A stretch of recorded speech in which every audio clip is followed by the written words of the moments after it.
हुआ था।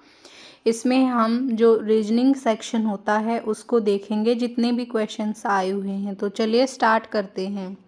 First question है, a solid brick of gold measuring 18 centimetre, 48 centimetre और 16 centimetre is melted and converted into a cubical shape and age of this new shape is equal to. ठीक है, तो यहाँ पर हम लोग एक मेल्ट किया गया है और उसको, ठीक है, तो चलो इसको करते हैं। यहाँ पर हमें क्या दिया गया, एक सॉलिड ब्रिक दी है गोल्ड की जो कि 18, ठीक है, तो हमें बताना है कि क्यूबिकल शेप्स जिसकी साइड इक्वल होगी, यानी कि न्यू साइड। देखो यहाँ पर क्या दिया गया है, यहाँ पर है ना एक्चुअली में हमें क्यूबॉइड दिया गया है और हमसे क्या पूछा गया है, क्यूब की साइड पूछी गई है। ठीक है, तो इसमें हम सबसे पहले क्या करेंगे, सबसे पहले हमें क्यूबॉइड की जो है वॉल्यूम दी हुई है। वॉल्यूम ऑफ क्यूबॉइड क्या होती है, length into breadth into height. ठीक है, इस फॉर्मूले से हम सबसे पहले इसकी वॉल्यूम निकाल लेंगे। ठीक है, तो चलिए स्टार्ट करते हैं। इसको कैसे निकालेंगे, यहाँ पर हम वॉल्यूम निकालेंगे। सबसे पहले हमारे पास 18 दिया है, 48 दिया है, 16 दिया है। 18 इंटू 48 कितना हो जाएगा, 8 8 64, 6 8, 8 और 6 14, 4 8 32, 2 4 और 6, यानी कि 2 6 और ये 7, यानी कि 762।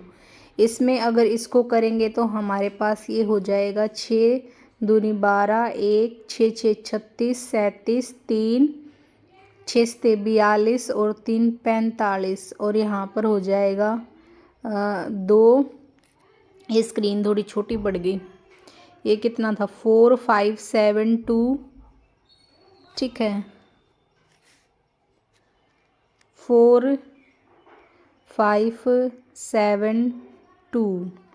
ठीक है, आगे मल्टीप्लाई करने पर कितना मिलेगा हमारे पास, यहाँ क्रॉस आ जाएगा 2 6 7।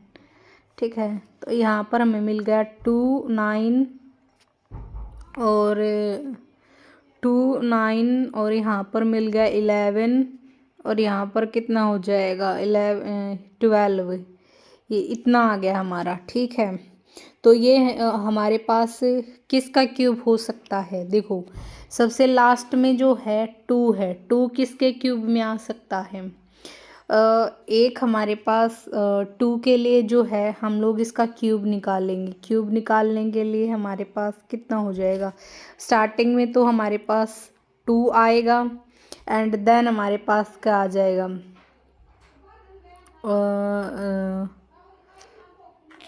क्यूब में 3 9 3 4 चौक 16 चौके 64, यानी ये किसका क्यूब हो जाएगा भाई, देखना पड़ेगा एक बारी। देखो अगर हम लोग 24 का तो हो नहीं सकता, क्योंकि इसका तो कितना आ जाएगा, लास्ट में 2 आएगा नहीं, 12 में भी 2 नहीं आएगा लास्ट में।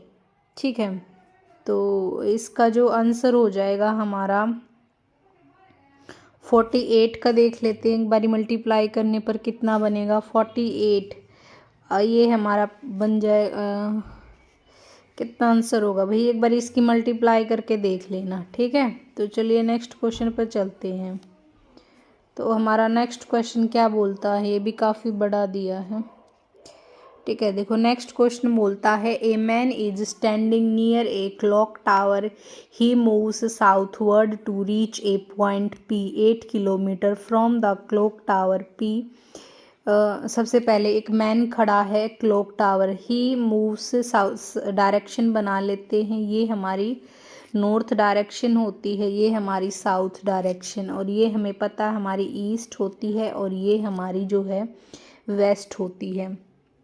तो सबसे पहले वो साउथवर्ड चलता है और एक पॉइंट पर, मान लो यहाँ से वो स्टार्ट किया, उसने यहाँ से चलना स्टार्ट किया और यहाँ से वो साउथवर्ड की तरफ चलता है और वो मान लेते हैं यहाँ पी पॉइंट तक चलता है। ठीक है, तो वो कहाँ तक चलता है, पी पॉइंट तक चलता है। फिर कहता है 8 kilometre from the clock tower, यानी कि पी पॉइंट तक 8 किलोमीटर चलता है। फिर कहता है from P he turn right, यानी कि हमारा राइट और इसका राइट सेम होगा। हमारा राइट इस तरफ आएगा क्योंकि फेस हमारा साउथ की तरफ है। तो वो कितना चलता है, वो राइट टर्न करता है और वो जो है फिर 6 किलोमीटर चलता है और यहाँ पर वो क्यू पॉइंट पर पहुँच जाता है। देन उसके बाद वो क्या बोलता है, देन उसके बाद बोलता है he moves to right again, अब वो फिर से राइट की तरफ और रीच 10, अब वो राइट की तरफ जाएगा। तो देखो 8 यहाँ पर था और वो 10 यानी समथिंग 2 वो आगे चल के यहाँ पर कहाँ पहुँच गया, वो आर पॉइंट पर पहुँच गया है। Then turn right and reach a spot S 6 kilometre from R, R से वो 6 किलोमीटर चलता है, यानी वो यहाँ पर वो पहुँच जाता है एस पॉइंट पर। ठीक है, फिर कहता है how far and in which direction he is from the clock tower. देखो क्लॉक टावर में वो यहाँ पर था, तो क्लॉक टावर से अगर मैं देखूँ तो वो किस डायरेक्शन में, सबसे पहले तो वो नॉर्थ डायरेक्शन में है। सेकंड थिंग्स, अब देखो यहाँ तक हमारा 8 हो चुका था और इससे ऊपर हमारा कितना था 2, यानी कि 2 किलोमीटर जो है पड़ेगा और ये इसका पड़ेगा नॉर्थ डायरेक्शन में। तो देख लेते हैं हमारा ऑप्शन कौन सा हो जाएगा करेक्ट। ऑप्शन नंबर बी हमारा जो है करेक्ट हो जाएगा। तो चलिए नेक्स्ट क्वेश्चन पर मूव करते हैं। ओके, अगला क्वेश्चन ब्लड रिलेशन से दिया है। क्या कहता है कि इंद्र इज ए मैन।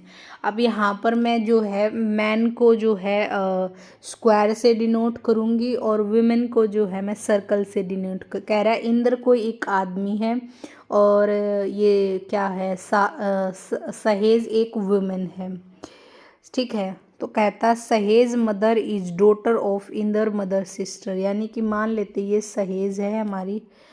ठीक है, सहेज की माँ मतलब यहाँ होगी उसकी माँ, इज डॉटर यानी क्या है, बेटी है। तो यानी कि ये बंदा ऊपर होगा कहीं ना कहीं, यहाँ पर इसकी माँ होगी। कहता है ऑफ इंदर्स मदर सिस्टर, यानी इंद्र की माँ यहाँ होगी और इंद्र यहाँ पर बनेगा, इंद्र यहाँ मदर की सिस्टर, यानी ये दोनों आपस में सिस्टर्स हो सकती हैं। ठीक है, ऑफ इंदर मदर सिस्टर, माँ की सिस्टर की बेटी, यानी ये मदर सिस्टर की बेटी, एक मिनट, इसकी बेटी तो फिर यही हो गया ना। तो ये किससे रिलेटेड होगा, तो ये जो है इसकी क्या लगेगी, इसकी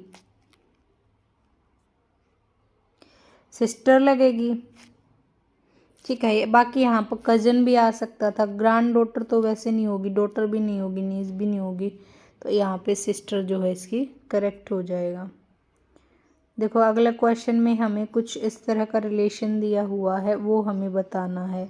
तो देखो सबसे पहले तो यहाँ पे क्या है कि एक सर्कल था, सर्कल के अंदर हमें ट्राइंगल दी है फर्स्ट पार्ट में, और इसी में इसने क्या किया है फिर रिलेशन कि जो इसके अंदर इनर पार्ट था ना उसको इसने सिंगल लिख दिया, यानी बाहर वाले पार्ट को छोड़ दिया।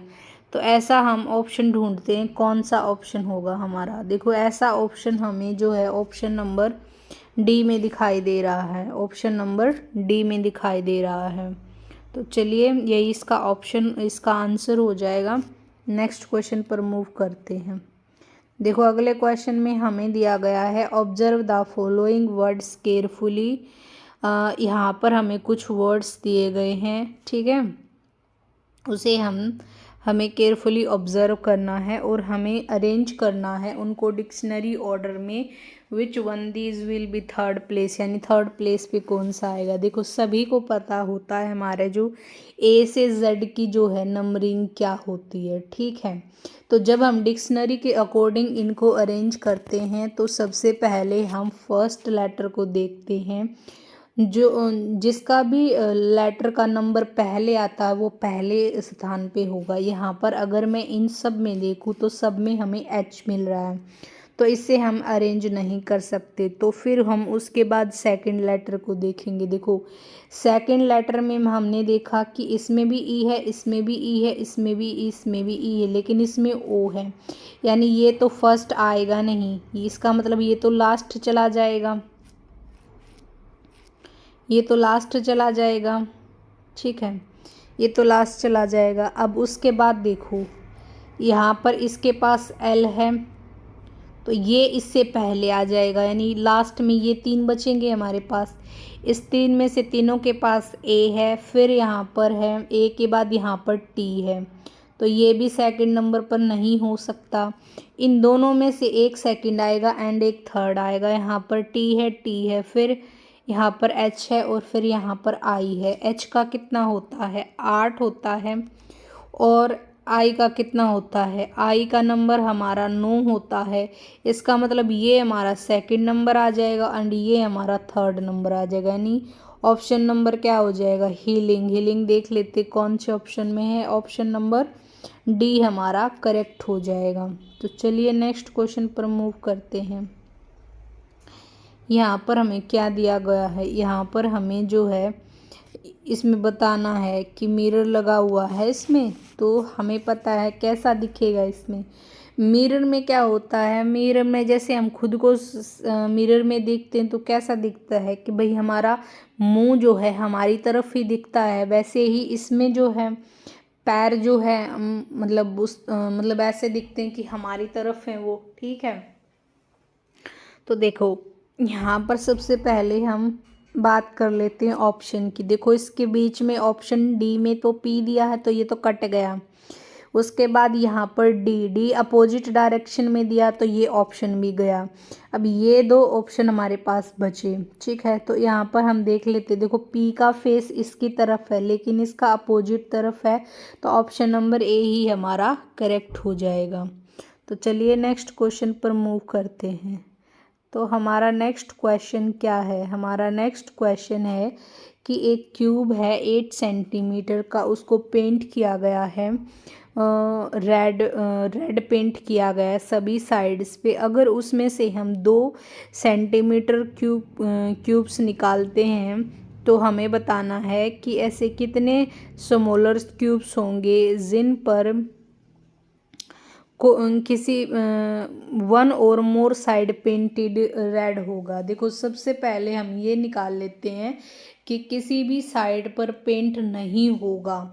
ठीक है, तो यहाँ पे देखो सबसे पहले अगर मैं बात करूँ तो यहाँ पर हमारे पास कितना दिया हुआ है। सबसे पहले हम लोग निकाल लेते हैं कि हमारे पास जो है टोटल क्यूब्स कितने बनेंगे। तो टोटल क्यूब्स की बात करें तो क्या करेंगे, टोटल क्यूब्स में हम लोग पहले हम 8/2 यानी कि जो बिगर क्यूब है उसका डिवाइड कर देंगे जो स्मॉलर की साइड है। और हमें पता है क्यूब का फॉर्मूला होता है वॉल्यूम का ए क्यूब, तो यहाँ पे इन सब का क्यूब कर देंगे।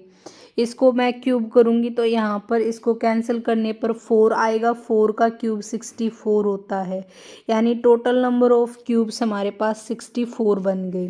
तो 64 बन गए, तो देखो मैं एक फ्रंट साइड, अब 64 हमें पता है तीन बनेंगे, अब क्यों इसको मैं दिखा नहीं सकती। ठीक है, तो यहाँ पे देखो मैं सिर्फ फ्रंट का एक फ्रंट का बना रही हूँ। ठीक है, देखो हमारे पास इस तरह से क्यूब्स बनेंगे। ठीक है, ये हमारे क्यूब बनेंगे, यानी ये हमारे पास 3 इस तरह से बनेंगे। तो देखो हमारे पास सिर्फ ये वाले 4 क्यूब्स हैं, ये वाले 4 क्यूब हैं, यानी कि जो हमारे पास ये फ्रंट का हो गया, ऐसे ही हमारा बैक का होगा और फ्रंट का होगा, दोनों का होगा। लेकिन यहाँ पर जो एक बीच के अंदर लेयर बनेगी ना, उसके अंदर ये जो 4 वाली लेयर होंगी, क्योंकि ऊपर वाले पे तो पेंट हो जाएगा, ये वाली जो लेयर होंगी हमारी वही बचेंगी। ठीक है, अंदर वाली जो 2 लेयर होंगी वही हमारे पास बचेंगी। तो यानी कि टोटल 8 ऐसे क्यूब्स हैं जिन पर कि नो पेंट होगा, यानी कि उनकी किसी भी तरफ पेंट नहीं होगा।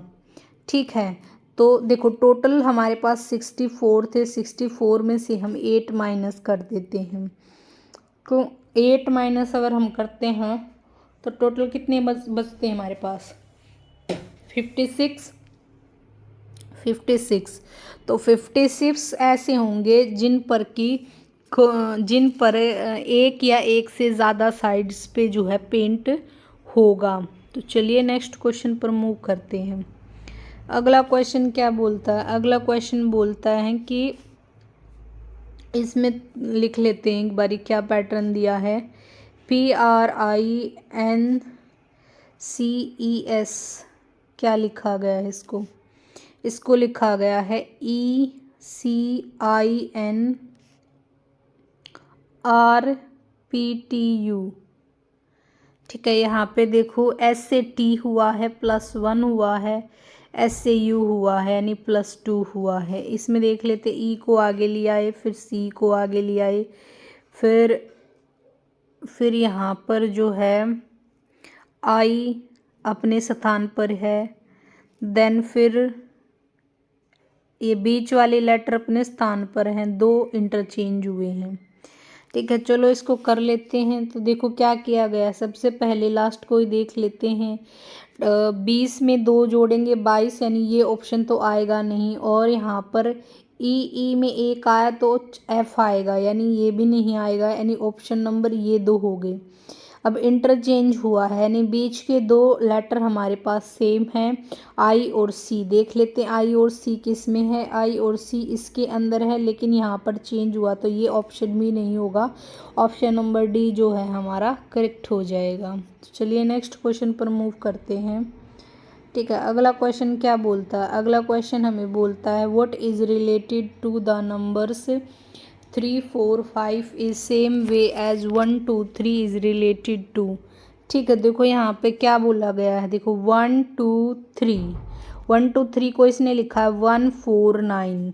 तो देखो ये कुछ ऐसा नहीं दिख रहा है 1 का स्क्वायर कर दूँ मैं, 2 का स्क्वायर कर दूँ और एंड 3 का स्क्वायर कर दूँ तो हमें ये नंबर्स मिल जाएंगे। तो हमें इस नंबर्स के बारे में बताना, तो हमें यही लॉजिक लगाना है। तो क्या करेंगे, 3 का स्क्वायर क्या होता है? 9 होता है, 4 का 16 होता है, 25 होता है। ऑप्शन नंबर सेकंड हमारा करेक्ट हो जाएगा। तो चलिए फ्रेंड्स, क्वेश्चंस यहीं पर ख़त्म होते हैं। अगर हमारी वीडियो पसंद आए तो चैनल को सब्सक्राइब कर लेना, वीडियो को लाइक्स कर देना और अपने दोस्तों के साथ भी शेयर करना ना भूलें। Thank you so much.